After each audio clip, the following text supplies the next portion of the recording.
Hello viewers, स्पर्धायुग या आपल्या YouTube चॅनलमध्ये आपल्या सर्वांचं स्वागत आहे. आपल्याला माहिती आहे की इस्रायल या देशानं काय केलेलं आहे, इराण या देशांच्या न्यूक्लिअर साईट्स ज्या आहेत त्याच्यावर एअर स्ट्राईक केलेली आहे, हवाई हल्ला केलेला आहे. तर ह्या बघा इथं साईट्स दिसत आहेत इराणमधील. हे बघा इस्फहान, ही मेन साईट त्यांची, नातान्स जी त्यांची युरेनियम एनरिचमेंट फॅसिलिटी आहे. बाकी इथं तुम्ही ह्या साईट्स पाहू शकता. आता हा हल्ला केला आहे तर याला काही पार्श्वभूमी असायला पाहिजे. उगाच उठला इस्रायल आणि इराणवर हल्ला केला असं तर झालं नाही ना. त्याला खूप मोठी पार्श्वभूमी आहे. तर आपण या व्हिडिओमध्ये तेच बघणार आहोत. यामागचा इतिहास काय आहे, यामध्ये USA रोल काय आहे, इराणमध्ये काय काय घडामोडी झाल्या, काय काय डिनॅस्टिक चेंजेस झाले, ते सुद्धा आपण या व्हिडिओमध्ये पाहणार आहोत. हा व्हिडिओ जर तुम्ही पाहिला तर तुम्हाला कळेल की इस्रायलनं आता हल्ला केला आहे इराणवर, आता काय होऊ शकतं पुढं, याचा तुम्ही अंदाज बांधू शकाल. आता इराणचे आणि इस्रायलचे संबंध पहिल्यापासून असे दुश्मनीचे होते का कधी त्यांचे संबंध चांगले होते, याची माहिती आपण घेऊया. तर इस्रायल आणि इराणचे संबंध एकेकाळी चांगले होते. यासाठी तुम्हाला पहलावी डिनेस्टी जे आहे, पहलावी साम्राज्य जे इराणमधील डिनेस्टी आहे एक, 1925 ते 1979 या काळामध्ये पहलावी डिनेस्टी, पहलावी साम्राज्य इराणमध्ये होतं, त्यांची सत्ता होती इराणमध्ये. तर त्यांचे दुसरे जे राजा होते ते हे आहेत, यांचं नाव आहे मोहम्मद रेजा पहलावी. यांनाच शाह दुसरा असे सुद्धा म्हणतात. हे जे होते ना, हे पहलावी शाह दुसरे, हे वेस्टर्न धार्जिणे होते, म्हणजे पाश्चिमात्य देश जे आहेत त्यांच्या फेवरमधले होते. त्यामुळेच मग यांच्या काळात काय झालं, इस्रायल हा देश आहे ना, इस्रायल या देशाला इराणने मान्यता दिली. टर्कीनंतर इराण हा दुसरा मुस्लिम मेजॉरिटी असलेला देश आहे ज्याने इराणला मान्यता दिली, आणि हे वेस्टर्न धार्जिणे असल्यामुळे यांच्या काळात अशी मान्यता मिळाली. इस्रायलबद्दल थोडी माहिती पाहिजे तुम्हाला. इस्रायलची 1948ला स्थापना झालेली आहे. इस्रायलला मान्यता का दिलेली नाही आहे काही देशांनी, कारण पॅलेस्टीन हा देश आहे, यांच्यावर हल्ला करून इस्रायलने तिथला भाग बळकावलेला आहे. आणि काही देशांचं असं म्हणणं आहे, विशेषतः अरब देश, सौदी अरेबिया वगैरे, इस्रायलनं काय केलेलं आहे, त्यांच्या घरावर हल्ला केलेला आहे पॅलेस्टीनच्या, आणि त्यांच्या घरावर कब्जा केलेला आहे, म्हणून इस्रायल देशाला मान्यता दिलेली नाही आहे. परंतु यांच्या काळामध्ये इराणने इस्रायलला मान्यता दिली. यावरून आपल्याला काय दिसतं की इस्रायलचे आणि इराणचे जे संबंध होते ते होते कधीतरी मैत्रीपूर्ण संबंध होते. इस्रायलला का गरज होती इराणची, कारण इस्रायलला सगळ्यांनी वाळीत टाकलं होतं. कारण तेच आहे, आपण याची चर्चा केलीच की इस्रायलला सगळे देश समजत होते की हा आउटसाइडर आहे, याने कब्जा केलेला आहे, त्यामुळे त्याला मान्यता देत नव्हते. त्यामुळे इस्रायलला सुद्धा काही मित्रांची गरज होती.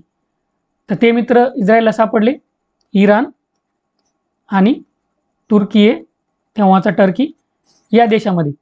तर ह्या सगळ्या घटना चालू होत्या. परंतु दुसरी एक महत्त्वाची घटना घडत होती, ती म्हणजे इराणची जी ऑइल इंडस्ट्री आहे, ती ऑइल इंडस्ट्री होती ब्रिटनच्या ताब्यामध्ये. ब्रिटनच्या ताब्यामध्ये ती असल्यामुळं इराणमध्ये काय होतं, अगोदरपासून त्याबद्दल रोष चालू होता. इराणच्या लोकांमध्ये राग होता त्याबद्दल, कारण याचे जे प्रॉफिट आहेत, ऑइल इंडस्ट्रीपासून मिळणारे प्रॉफिट जे आहेत ते ब्रिटनलाच मिळत होते मोठ्या प्रमाणामध्ये. त्यामुळे साहजिकच आहे इराणमध्ये याबद्दल राग असणार आहे. आता हा राग कधीतरी बाहेर येणारच होता. मग आता हे जे दिसत आहेत आपल्याला पर्सन, हे आहेत मोहम्मद मोसादेक. हे जे पर्सन आहेत ना, यांनी लिडरशिप घेतली इराणची जी ऑइल इंडस्ट्री होती तिचं राष्ट्रीयकरण करण्यासाठी. त्यामुळे हे काय झाले, मोसादेक जे होते ते लोकांमध्ये इराणच्या खूप पॉप्युलर झाले, यांची पॉप्युलॅरिटी खूप वाढली. इतकी यांची पॉप्युलॅरिटी वाढली की शाह दुसरा जो आपण बघितला, त्या शाह दुसऱ्याला यांना प्राईम मिनिस्टर बनवावं लागलं. आणि शाह दुसरा हा वेस्टर्न धार्जिणा होता, आणि नॅशनलायझेशन जे ऑइल इंडस्ट्रीचं होत होतं इराणमधील, त्याच्या विरोधात सुद्धा तो होता. इराणमध्ये ऑइल इंडस्ट्रीचं नॅशनलायझेशन करण्याचा मुद्दा इतका पॉप्युलर झाला होता. हे त्या काळचे इराणचे प्राईम मिनिस्टर होते हाजी अली राजमरा हाजी अली राजमरा हे होते त्या काळचे इराणचे प्राईम मिनिस्टर. यांनी काय केलं होतं, नॅशनलायझेशन जे होतं तो ऑइल इंडस्ट्रीचं इराणमधील, त्याला विरोध केला होता. आणि त्यांनी विरोध केल्यामुळं यांची हत्या करण्यात आली, ॲसॅसिनेशन करण्यात आलं. एवढा मुद्दा हा पॉप्युलर झाला होता इराणमध्ये. मग हे मोसादेक जे होते ते PM बनले इराणचे. इराणची जी ऑइल इंडस्ट्री होती तिचं राष्ट्रीयकरण झालं, नॅशनलायझेशन झालं. परंतु यामुळं काय झालं, यामुळं ब्रिटन जो आहे, ब्रिटन खूप मोठ्या प्रमाणात इराणच्या ऑइल इंडस्ट्रीवर डिपेंडंट होता, अवलंबून होता. त्यामुळं मग ब्रिटननं काय केलं, त्यांचे जे पाश्चिमात्य देश मित्र होते त्यांना सोबत घेऊन इराणचं काय केलं, इराणचं जे ऑइल होतं त्याच्यावर निर्बंध लादले. म्हणजे इराणचं ऑइल त्यांचं कोणी घ्यायचं नाही, म्हणजे ब्रिटननं घ्यायचं नाही, त्यांचे जे मित्र देश आहेत त्यांनी घ्यायचं नाही. तसेच इराणवर इकॉनॉमिक सँक्शन लावले, म्हणजे इराणवर सोबत कोणी व्यापार करायचा नाही वगैरे वगैरे. अशा प्रकारे ब्रिटननं इराणवर प्रेशर आणायचा प्रयत्न केला. परंतु अगोदर आपण पाहिल्याप्रमाणे हा ऑइल इंडस्ट्रीचा नॅशनलायझेशनचा मुद्दा इतका पॉप्युलर होता, याचासुद्धा काही फरक पडला नाही. तर आपण बघितलं UK, ब्रिटन जो आहे त्याचा राग तर इराणवर होताच, परंतु अमेरिका जो आहे USA, त्याचासुद्धा राग इराणवर सुरू झाला. कशामुळं, हे जे चिन्ह दिसत आहे हे आहे कम्युनिस्ट पार्टी ऑफ इराणचं, तिचं नाव आहे टुडे पार्टी. अमेरिकेला वाटत होतं की इराण काय करत आहे, कम्युनिस्टकडं वळत आहे. त्या काळी कोल्ड वॉर चालू होतं. कोल्ड वॉर होतं अमेरिका आणि सोव्हिएत युनियनमध्ये, जो आजचा रशिया आहे. सोव्हिएत युनियन काय करत होता, त्यांची आयडिओलॉजी होती कम्युनिस्ट. सोव्हिएत युनियन मग काय करायचा, इतर देशांना त्यांच्या कम्युनिस्ट आयडिओलॉजीकडे अट्रॅक्ट करण्याचा प्रयत्न करायचा आणि USA तसं होण्यापासून रोखायचा. मग आता USAला वाटायलं की मोसादेक जे आहेत ना ते इकडे वळायलेत, परंतु ते कम्युनिस्ट पार्टीचे नव्हते, त्याचा काही संबंध नव्हता. परंतु असं USAला वाटत होतं. मग ही USAची भीती प्लस आधी तर UKचा राग होताच, या दोघांनी मिळून काय केलं, एक ऑपरेशन लॉन्च केलं ज्याचं नाव होतं ऑपरेशन अजॅक्स. आता हे ऑपरेशन अजॅक्स जे होतं ते ॲक्च्युली ज्या इंटेलिजन्स एजन्सीज आहेत अमेरिकेच्या आणि ब्रिटनच्या, अमेरिकेची आहे CIA आणि ब्रिटनची आहे MI6.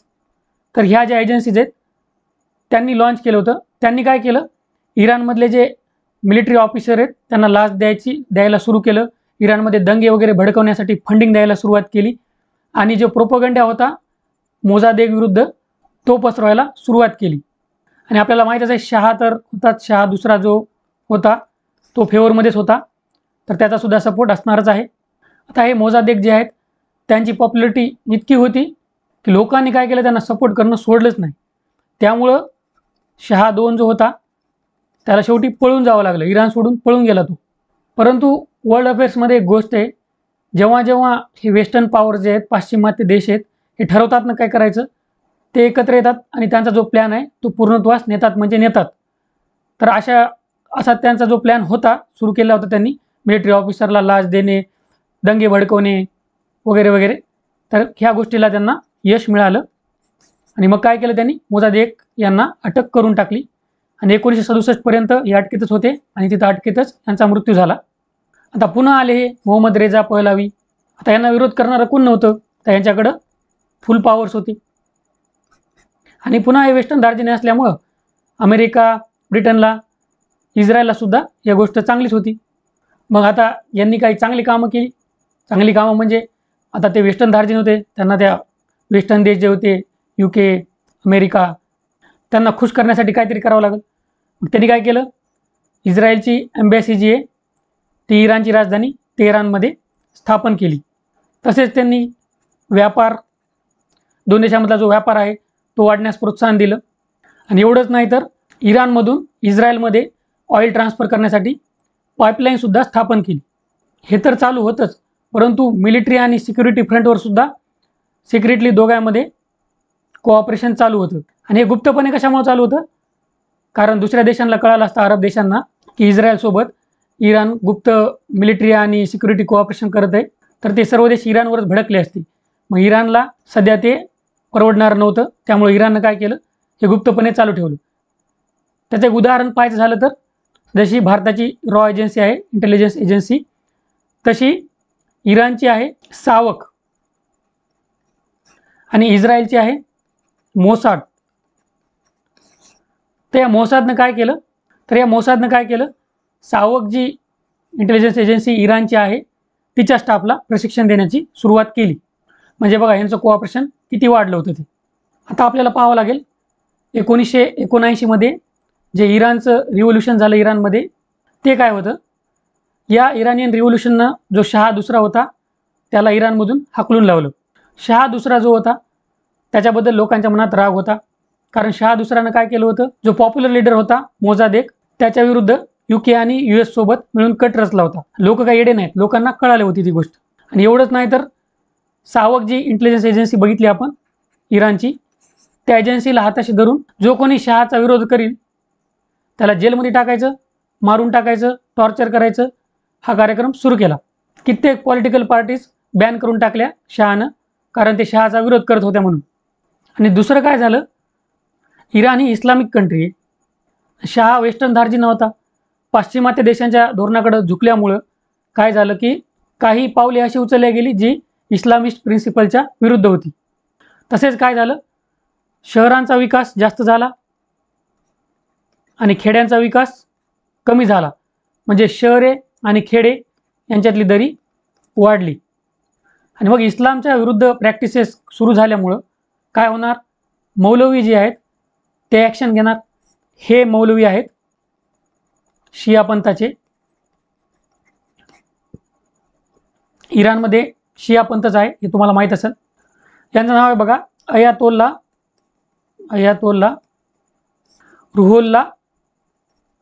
Ruhollah Khomeini. तर हे बोलायला लागले इराणमध्ये ज्या अनइस्लामिक गोष्टी सुरू होत्या त्याच्याबाबत बोलायला लागले. हे यांनी आवाज उठवला आणि लोकांनी यांना सपोर्ट केला. हे पॉप्युलर व्हायला लागले आणि हे इतके पॉप्युलर झाले की शहा दुसरा यानं काय केलं, यांना हाकलून लावलं. हाकलून जरी लावलं तरी लोक काय करत होते माहिती आहे का, रेडिओवर यांची भाषणं ऐकायची. एवढे पॉप्युलर होते यांची भाषणं. आता लोकांचा जो बांध होता तो फुटला. आता लोकांचा जो इराणचा संयम होता तो तुटला. 1977-78 मध्ये इराणचे विद्यार्थी, मध्यमवर्गीय लोक आणि मौलवी जे रिलिजियस लीडर असतात ते रस्त्यावर आले. आणि कोणाच्या विरोधात रस्त्यावर आले, ते शहा दुसरा. आता ते रस्त्यावर आले आणि मिलिटरीनं काय केलं, त्यांच्यावर गोळीबार केला आणि त्याच्यामध्ये शेकडो लोक मारले गेले. त्याला ब्लॅक फ्रायडे असं म्हणतात. ह्या ब्लॅक फ्रायडेमुळे तर लोक अजून चिडले आणि उठाव चालूच राहिले. शेवटी काय झालं, शहा दुसऱ्याला हाकलून लावण्यामध्ये यश आलं. हा जो शहा दुसरा आहे त्याला हाकलून लावलं आणि हा इराण सोडून पुन्हा एकदा पळून गेला. आता हे महाभाग आहेत अयातोल्ला खोमेनी. हे झाले सुप्रीम लीडर, इराणचे झाले सुप्रीम लीडर. इराणचं जे रिव्होल्युशन झालं, क्रांती झाली, त्याच्यानंतर हे झाले सुप्रीम लीडर. सुप्रीम लीडरचा अर्थ काय माहिती आहे का, हे दोन्ही असणार, रिलिजियस धार्मिक लीडर अधिक पॉलिटिकल राजकीय लीडर. त्यामुळे हे सुप्रीम लीडर आहेत. आता जसं शाह गादीवर आल्यावर त्यानं एम्बॅसी केली, ट्रेड वगैरे सुरू केला इस्रायलसोबत, तसं हे खोमेनी आल्यावर यांनी काय केलं, इस्रायलची जी एम्बॅसी होती तेहरानमध्ये तिला कन्वर्ट केलं, इस्रायलची काढून टाकली आणि पॅलेस्टीनची एम्बॅसी त्याच्या जागेवर इस्टॅब्लिश केली. तसंच काय केलं त्यांनी, व्यापार जो होता तो व्यापार पूर्ण बंद करून टाकला इस्रायलसोबतचा.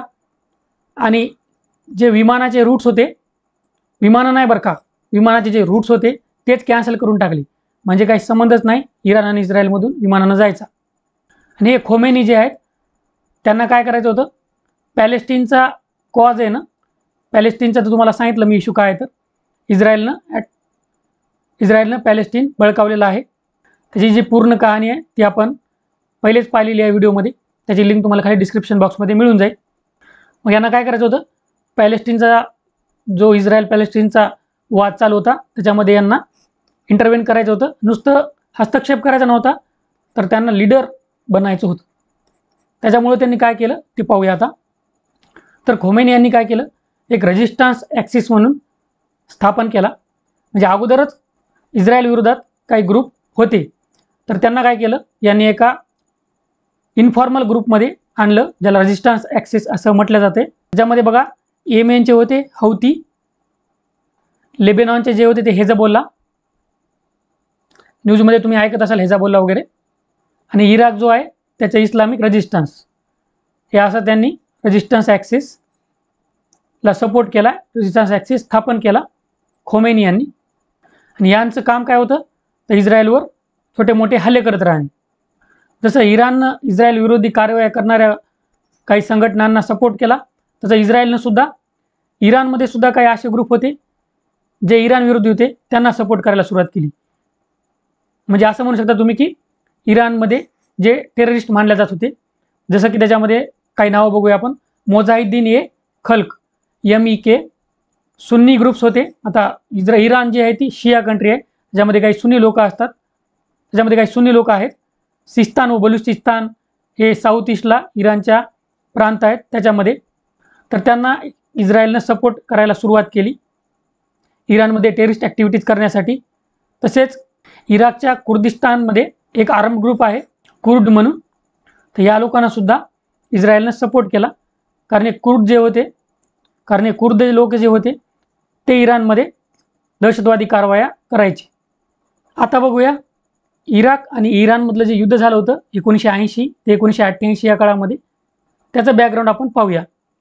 तर हे आहेत, यांचं नाव सगळ्यांनीच ऐकलं असेल, हे आहेत सद्दाम हुसेन, त्या काळचे इराकचे प्रेसिडेंट होते.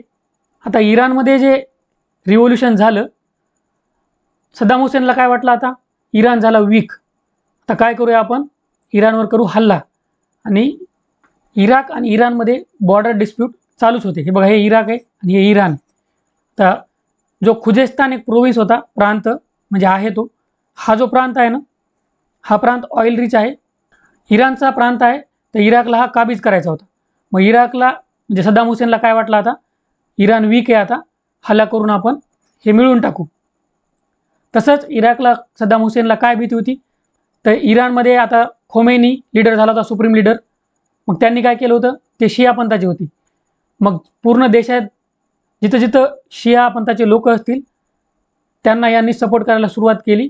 आणि इराकमध्ये सुद्धा शिया पंथाचे लोक होते, तर इराकला भीती वाटत होती की हे लोक उठाव करतील म्हणून. तसेच सद्दाम हुसेनला काय करायचं होतं, इराक आता अरब कंट्री, तर इराकला अरबचा लीडर बनवायचं होतं. त्याच्यामुळं सद्दाम हुसेन ठरवले की आता इराणवर हमला करायचा. इराण आणि इराकमध्ये हे बघा, हे शटल अरब हा वॉटरवे आहे, याच्यावरून डिस्प्यूट चालू होते. 1975ला अल्जियर्स करार झाला होता यांच्यामध्ये, इराण आणि इराकमध्ये, ज्यामध्ये यांचे बॉर्डर डिस्प्यूट सॉल्व्ह झाले होते. परंतु सद्दाम हुसेननं काय केलं, हा करार खारिज करून टाकला. सद्दाम हुसेनला वाटलं इराणवर हमला करू, आपल्याला काय 1-2 दिवसामध्ये इराणचा प्रांत आपल्याला जे पाहिजे ते आपल्या हातात येऊन जाईल. परंतु तसं झालं नाही. 8 वर्ष हे युद्ध चाललं. हे फोटो बघा, हे असं कधी होऊ शकतं का, नाही. हे खोमेनी लीडर आहेत आणि यांनी कोणाचा फ्लॅग धरलेला आहे बघा, इस्रायलचा फ्लॅग धरलेला आहे. हे कशामुळे दिलं आहे मी, कारण जेव्हा युद्ध चालू होतं इराण इराकचं, तेव्हा इराणला सपोर्ट कोणी केला, तर इस्रायलनं सपोर्ट केला. इस्रायलनं USAच्या मदतीने यांना आर्म्स, हत्यारं वगैरे पाठवायला सुरुवात केली. आता आपल्याला प्रश्न पडतो की इस्रायलनं असं का केलं आणि इराणनं सुद्धा मदत का घेतली. एवढं दोघं दुश्मन आहेत एकमेकाचे, इराण आणि इस्रायल. कधीतरी या सुप्रीम लीडरनी सांगितलेलं आहे की आता इस्रायलला आपण या जगाच्या नकाशावरूनच खलास करून टाकू, इस्रायलचं नामोनिशाण मिटून टाकू वगैरे वगैरे. एवढं असताना हे असं का, कारण इराणपेक्षा इराक हा इस्रायलसाठी मोठा धोका होता आणि अमेरिकेसाठी सुद्धा, कारण इराक ही अरब कंट्री आहे. सगळे अरब लोक एकत्र आले असते. इराक जर त्याचा लीडर झाला असता तर इस्रायलला आणि अमेरिकेला प्रॉब्लेम झाला असता. त्यामुळे त्यांनी ठरवलं की त्यापेक्षा इराणलाच मदत करूया आपण. आणि इराणकडे पर्याय नव्हता काही, इराणला हत्यार पाहिजे होते. मग इराण बी म्हणला येऊ द्या हत्यार. अशा प्रकारे मग ही वार 8 वर्ष चालली. तसंच इस्रायलला वाटलं की इराण आणि इराक दोघं जर युद्ध करत राहिले तर आपल्यासाठी चांगलंच आहे, कारण दोघंही कमजोर बनतील. दोघं कमजोर बनल्यावर इस्रायलसाठी ती चांगलीच गोष्ट आहे. आता जो इराणचा आण्विक कार्यक्रम आहे, न्यूक्लिअर प्रोग्राम आहे, न्यूक्लिअर प्रोग्राम, त्याबद्दल माहिती घेऊ. इस्रायलला इराणच्या न्यूक्लिअर प्रोग्रामची नेहमी भीती राहिलेली, कारण आपण बघितलं इराणचा जो सुप्रीम लीडर आहे त्यानं अशा घोषणा केल्या आहेत की इस्रायलला आपण या जगाच्या नकाशावर ठेवणार नाहीत. मग जर समजा न्यूक्लिअर पॉवर इराणकडे आली तर सगळ्यात जास्त भीती साहजिक आहे इस्रायलला असणार आहे. म्हणून इराणचा न्यूक्लिअर प्रोग्राम जो आहे तो इस्रायल त्या स्वतःच्या अस्तित्वाचा प्रश्न म्हणून पाहत आहे. इराण आहे, इराणला कोणी मदत केली न्यूक्लिअरसाठी? साहजिक आहे रशिया करणार, चीननं केली आणि पाकिस्ताननं सुद्धा मदत केलेली आहे. 1980च्या दशकामध्ये इराणने या 3 देशांकडून मदत घेतली. मदत घेतली म्हणजे काय? युरेनियमचं ट्रान्सपोर्टेशन वगैरे, जे काही युरेनियम एनरिच करण्यासाठी सुविधा लागतात, तंत्रज्ञान लागते, शास्त्रज्ञ लागतात, त्यांची देवाणघेवाण या सर्व गोष्टी करण्यात आल्या. आणि इराण काय म्हणायचा, हे न्यूक्लिअर कशासाठी करायलो आम्ही? तर आम्हाला न्यूक्लिअर एनर्जी, आम्हाला अणुऊर्जासाठी न्यूक्लिअर लागतं, तसेच आम्हाला मेडिसिन औषधीसाठी सुद्धा ह्या गोष्टी लागतात, असा इराण नेहमी म्हणायचा. परंतु इस्रायलला नेहमी भीती असायची की यांचा न्यूक्लिअर प्रोग्राम सक्सेस झाला न पाहिजे. मग कसा इस्रायल काय करायचं त्यासाठी? तर इस्रायल लक्षच ठेवायचं. मग त्यांनी काय केलं, स्टक्स नेट नावाचा मालवेअर सोडला. 2010ची गोष्ट ही. हा मालवेअर अगोदर सोडला होता, परंतु 2010-11 मध्ये हे सर्वांना कळालं की हा मालवेअर सोडला होता. ह्या मालवेअरनं काय केलं, 10% सेंट्रीफ्यूज फॅसिलिटीज ज्या आहेत इराणमधल्या त्याला डॅमेज केला. आणि इस्रायलला कळालं की इराणचा प्रोग्राम कसा जोरात चालू आहे, न्यूक्लिअर प्रोग्राम. मग इस्रायलनं काय केलं, अमेरिकेला सुद्धा सांगितलं, वेस्टर्न कंट्रीजला सांगितलं, सोबत घेतलं, प्रेशर आणण्याचा प्रयत्न केला.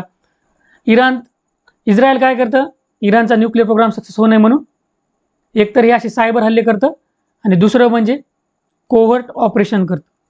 कोव्हर्ट ऑपरेशनमध्ये काय करणार, इस्रायल काय करतं, जे न्यूक्लिअर सायंटिस्ट आहेत इराणमधली, जे महत्त्वाचे व्यक्ती आहेत त्यांची हत्या करायची, त्यांचं ॲसिसिनेशन करायचं. म्हणजे त्यांच्याकडे जर सायंटिस्टच उरला नाही तर त्यांचा न्यूक्लिअर प्रोग्राम पुढंच जाणार नाही. हे त्यामागचं बेसिक कारण होतं. आता आपण इराण न्यूक्लिअर डील याबाबत माहिती घेऊ, ज्याला JCPOA joint comprehensive plan of action असं म्हणतात. या डीलमध्ये P5+1 असे देश होते. P5 म्हणजे संयुक्त राष्ट्रसंघाचे सुरक्षा परिषद जी आहे, युनायटेड नेशन सिक्युरिटी काउन्सिल, त्याचे परमनंट 5 मेंबर. परमनंट 5 मेंबर कोणकोणते आहेत?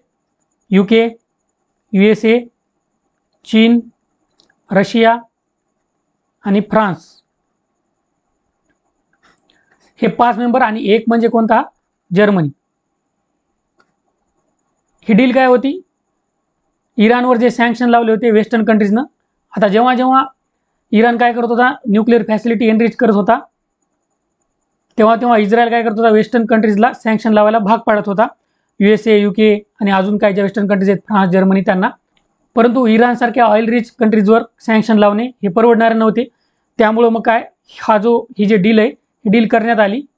या डीलमध्ये सिंपल काही गोष्टी होत्या. तर इराणनं काय करायचं, न्यूक्लिअर जे आहे म्हणजे युरेनियम जे आहे ते 3% एनरिच करायचं. तसेच इंटरनॅशनल ॲटॉमिक एनर्जी एजन्सी जी आहे तिला त्यांच्या देशामध्ये, इराणमध्ये इन्स्पेक्शन करू द्यायचं, म्हणजे इराण खरंच त्यांचा न्यूक्लिअर प्रोग्राम पुढे नेत आहे का वगैरे हे पाहण्यासाठी. आणि बदल्यामध्ये इराणला काय मिळणार, तर इराणवर जे सँक्शन्स निर्बंध लादले होते, इकॉनॉमिक सँक्शन्स वगैरे, ते उठवणार. परंतु आता हे बघा, हे आहेत इस्रायलचे प्राईम मिनिस्टर बेंजामिन नेतान्याहू. यांनी काय केला, विरोध केला.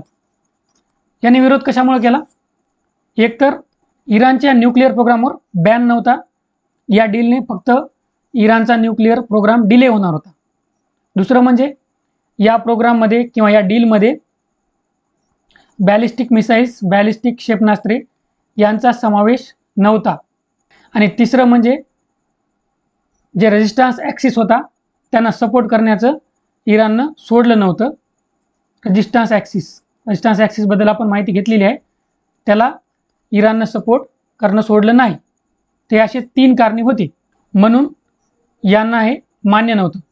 2015 मध्ये joint comprehensive plan of action म्हणजे इराणची न्यूक्लिअर डील झाली होती. परंतु 2018 मध्ये जे US प्रेसिडेंट ट्रम्प आहेत त्याच्यातून बाहेर निघाले. त्यांची कारणं तीच होती जी आपण नेतान्याहूनं जी दिली होती तीच कारणं ट्रम्पनं सुद्धा दिली. मग ट्रम्प बाहेर निघाल्यावर तर काही प्रश्नच राहिला नाही. मग इराणनं सुरू केला आपला न्यूक्लिअर प्रोग्राम पुढे नेणं, म्हणजे युरेनियमला एनरिच करणं. आता युरेनियम एनरिचमेंट आपण ऐकतो. नेमकं युरेनियम एनरिचमेंट काय आहे हे आपण एकदा समजून घेऊ. हे बघा, युरेनियम एनरिचमेंट म्हणजे काय, जसं आयर्न ओर आहे, लोह खनिज आपण काढतो, तसंच युरेनियमसुद्धा जमिनीतून काढतो. U-235 आणि U-238 असे 2 व्हेरियंट असतात युरेनियमचे.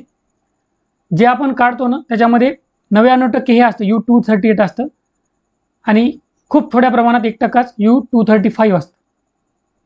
आणि ॲटॉमिक बॉम्ब बनवायला U-235 पाहिजे असतं. एनरिचमेंट म्हणजे काय, तर हे 2 जे आहेत हे मिक्स असणार, U-235 U-238. तर यामधून U-235ला वेगळं करणं म्हणजे एनरिचमेंट.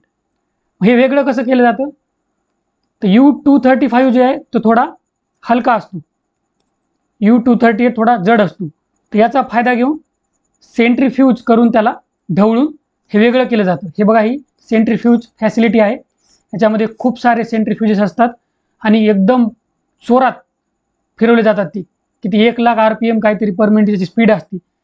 आणि म्हणून हे कोणालाही स्थापन करणं शक्य नाही. मग हे असं फिरवत प्युअर केलं जातं. U-235ला काढलं जातं आणि शेवटी U-235 निघाला एनरिच होऊन त्याच्यापासून बॉम्ब बनवला जाऊ शकतो. तर मग आता या JCPOAच्या डीलमधून ट्रम्प बाहेर निघाला. इराणनं काय केलं, 60% एनरिच केलं त्यांचं युरेनियम. मग आता याची सगळ्यात जास्त भीती कोणाला, आपल्याला माहिती आहे, इस्रायलला. मग इस्रायलनं काय केलं, पुन्हा वेस्टर्न प्रेशर आणण्यास सुरुवात केली. पुन्हा त्यांचे सायबर अटॅक, पोर्ट ऑपरेशन, म्हणजे यांचे सायंटिस्ट, न्यूक्लिअर सायंटिस्ट इराणचे मारून टाकणे वगैरे या गोष्टी सुरू केल्या. तसंच अरब जे कंट्रीज आहेत, सौदी अरेबिया, UAE, आता ह्या ज्या कंट्रीज आहेत ह्या आहेत सुन्नी मुस्लिम कंट्रीज आहेत. मग याबरोबर सुन्नी आणि शिया यांच्यामध्ये अगोदरपासूनच भांडणं आहेत. मग त्याचा फायदा घेऊन यांचा सपोर्टसुद्धा इस्रायल घ्यायचा प्रयत्न करत आहे. मग आता इंटरनॅशनल ॲटॉमिक एनर्जी एजन्सी जी आहे त्यांनीसुद्धा काय केलं, हे कन्फर्म केलं की इराण त्यांचं युरेनियम एनरिच करत आहे. इराणनं ते 60% एनरिच केलेलं आहे. म्हणजे 60% 90% जावं लागते ॲटॉमिक बॉम्ब बनवायला, आणि 90% जायला 60% विदिन वीक जाऊ शकतात ते, म्हणून ते इतकं खतरनाक आहे. म्हणून तुम्हाला आता कळालं असेल की हे हल्ले जे केलेत इस्रायलने ते कशामुळे केलेत, ते याच्यामुळे केले. तर हा सगळा इश्यू आपण पाहिलेला आहे. तुम्हाला पण हा इश्यू आता समजला असेल. आता काय होऊ शकतं हे सुद्धा तुम्हाला कळत असेल. तर भारताचा यावर काय परिणाम होईल, तर भारत डायरेक्ट इराणकडून ऑइल वगैरे घेत नाही, त्यामुळे भारताला एवढी काही चिंता करायची गरज नाही. परंतु भारताला भीती आहे. भारताला भीती कशामुळे, कारण जेव्हा जेव्हा मिडल ईस्टमध्ये अशा काही घटना होतात तेव्हा ऑइलच्या किमती वाढतात आणि ऑइल इम्पोर्ट आपण, म्हणजे आजची न्यूज जर पाहिली तर आज 8% ऑइलच्या किमती वाढलेल्या आहेत. आणि ऑइल इम्पोर्ट आपल्या देशामध्ये आपण त्याच्यावर डिपेंडंट असल्यामुळं आपल्याला ते परवडणार नाही. आपली इकॉनॉमी वगैरे थोडी धोक्यात येत असते. त्यामुळेच आपल्या प्राईम मिनिस्टरनं सांगितलेलं आहे की इस्रायलला सजेस्ट केलेलं आहे की तुम्ही शांतता प्रस्थापित करण्याचा प्रयत्न करा आणि वॉरमध्ये या गोष्टी इस्केलेट होऊ देऊ नका. आता बघूया काय होतं ते. आशा करतो या व्हिडिओमध्ये तुम्हाला फायदा होईल. All the best. थँक्यू.